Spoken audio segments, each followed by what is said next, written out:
A few months after the attack on the Twin Towers in New York on September 11th, 2001, the Sanctus Germanus website published an opinion calling the incident the greatest act of treason committed in the USA. The implication of this statement was that the perpetrators of this disaster came from within the U.S. and not from some far-off cave in Afghanistan. Today, a decade after this incident, it is widely known among millions around the world that 9/11 came from within and not at all from what has been in the world press. Yeah, I'm one to believe the same thing. Yeah, I think there's a lot more to it. I think it was a ritual. I think they've been doing rituals like that since Daddy Bush. I think we've been in what's called the New World Order since Daddy Bush, since Reagan.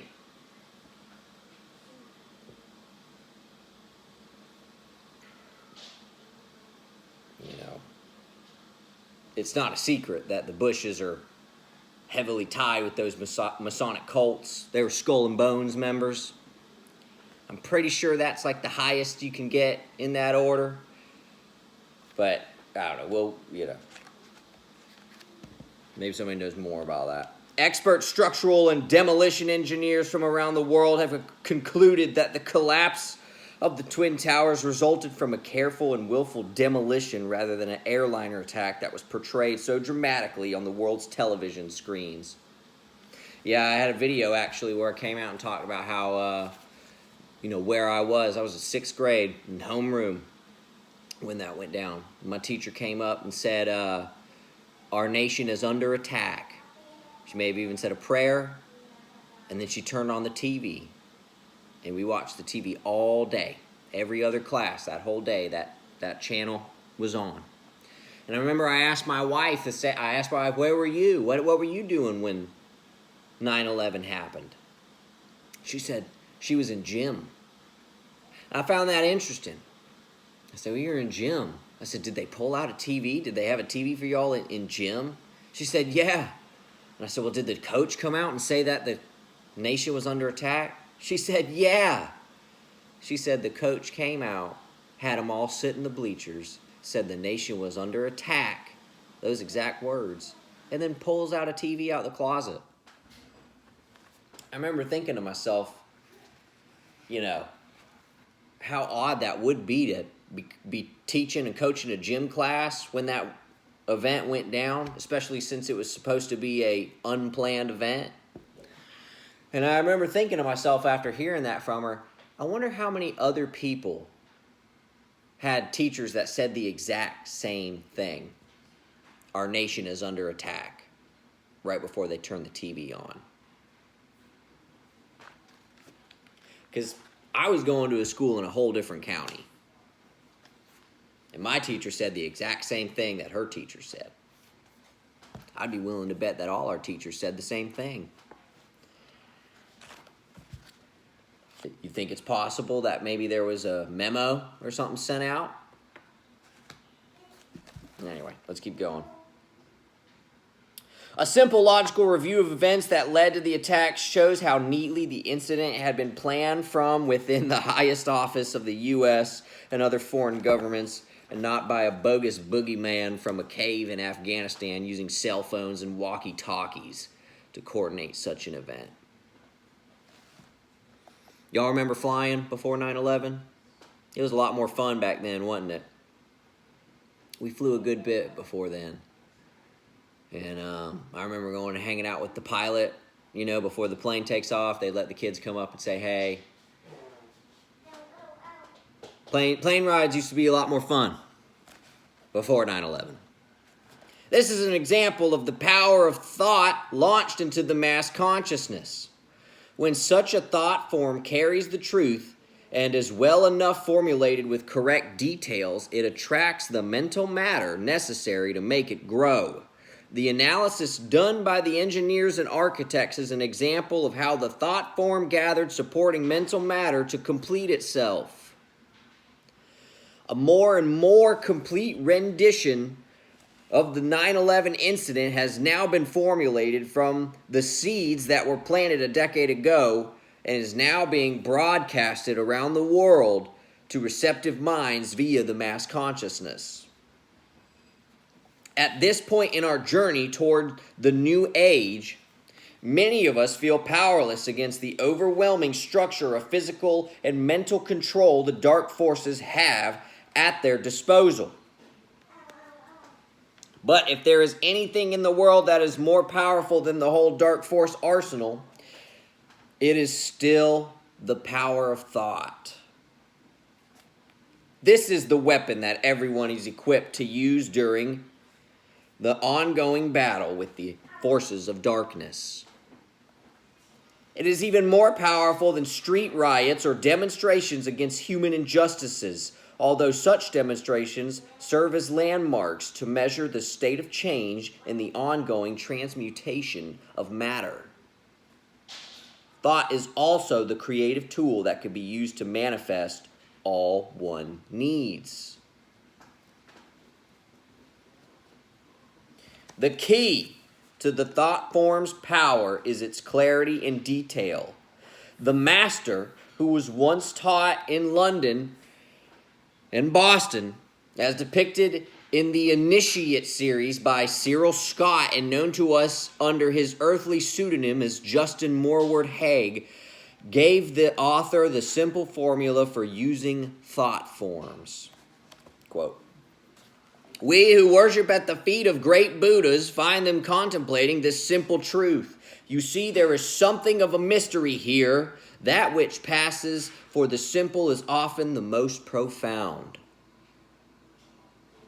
When I say that all things begin with thought, I speak of creation from beginning to end. The clothes that you were wearing were once thought in a designer's mind. Now they adorn your form. There is much that I would say to you about thought, but it lies here. But whatever you want to accomplish, first think of it specifically as only a thought. You see, in this, there is confusion. First, it must be seen as the thought form that it is. And only then, once the thought is clear, can atoms know how to proceed to build molecules of matter around the thought form. So you see, the thought itself must be intact, clear, and as definite as one can make it.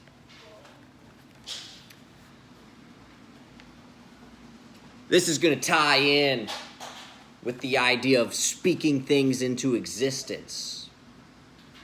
We've heard that before. A lot of folks have. A lot of churches have preached that idea. Well, I'll give you a little bit of that. You speak what you want into existence. You speak it enough, and eventually you attract it. You manifest it to you. To summarize. But before you speak, you must think. For the word is a result of the thought. This is where you can mess up if you don't do the first step properly. When we manifest, when we wish to conjure, we must first be able to visualize in our mind's eye exactly what we want to see. A lot of people mess up with this. It's easy to be vague. It's easy to ask things from the Creator, from God, before you actually think about what you really need or want specifically. Let's keep going. The power of thought is very much underestimated, and the tendency among light bearers is to think that we are individually too insignificant to make a difference. But with an understanding of cycles and cosmic trends given to us in the ancient wisdom, our thinking can be put in harmony with what we know of the divine plan. And within that plan, we can generate thought forms of quality and detail that can turn the battle with the dark forces in favor of the forces of light. Creating thought forms to manifest one's needs is also a valid right. But this creative process has been twisted into yet another new age industry that commercializes spiritual teachings. Oh, here we go. Through high-powered and expensive seminars, marketing experts prey on well-intentioned light bearers to use the secret of the law of attraction to satisfy one's selfish desires and become part of the super wealthy. Creating thought forms to manifest a gated mansion with a swimming pool and 2 sports cars parked in the driveway is quite different from creating thought forms that will shed light on the lies and projects that the dark forces perpetrate against one's brethren. Yeah, I see that a lot, and I preach against that a good bit when I can. And it's unfortunate. I see a whole lot of spiritualists, gurus, and psychics go on the whole get rich quick, wealthy, manifest money illusion. And here's where it messes up, guys. And it goes back to the lesson that I read the other day going about karma. You remember how I said we tread on this path and we try to do these things in goodwill. As a result, it balances out our karma. We work through the karma. But then we realize something. We realize that what we're doing works through the karma. And then you have to ask if what you're doing is really selfless at that point. And once you realize and accept that what you're doing is a benefit to you more so than it is to others or the world around you, you quit working the karma at that point. Let's tie that into the whole manifest wealth and money dream. Well, guys, you're being selfish. You're being selfish. If that's all you do when you pray or when you talk to God or when you think about what it is that you wish God to do for you, and all you think about is money. Oh, I could do more for you if I had that better job, God, if I had that higher salary. Oh, if I had that big house, if I just had that big deck with a grill, and a new tractor, a new lawnmower, a new truck, God. If I had that, I could work for you better. You're being selfish when that's what you think about. And in fact, you're not working through karma at all, and you're not doing anything good for anybody. All you're doing is actually making negative karma for yourself when you try to make manifestations like that. And that's why they're not working out for you. Manifesting money is a tricky thing. It's a balance of not wanting it, but understanding that you need it. Like I said, it's a tricky thing. And part of it is detaching yourself and realizing that God gives you exactly everything you need when you need it at the right time. And if you haven't been blessed with that big bucket of money, there's a reason for it right now. And you must trust that the Creator knows what's best. Let's keep going.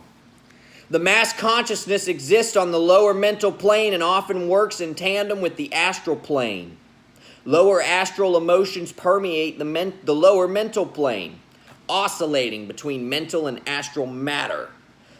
The mass consciousness thus mirrors the fact that the vast majority of the Earth's populations live according to emotional impulses and basic mental functions necessary to survive, which provides ready fodder to the dark forces. I had brought up a point to my wife last night, and we've talked about this before. And it's going to tie into thought form, specifically how the dark forces will use emotional manipulation, right? To manipulate and agitate the astral body. Yeah. One moment.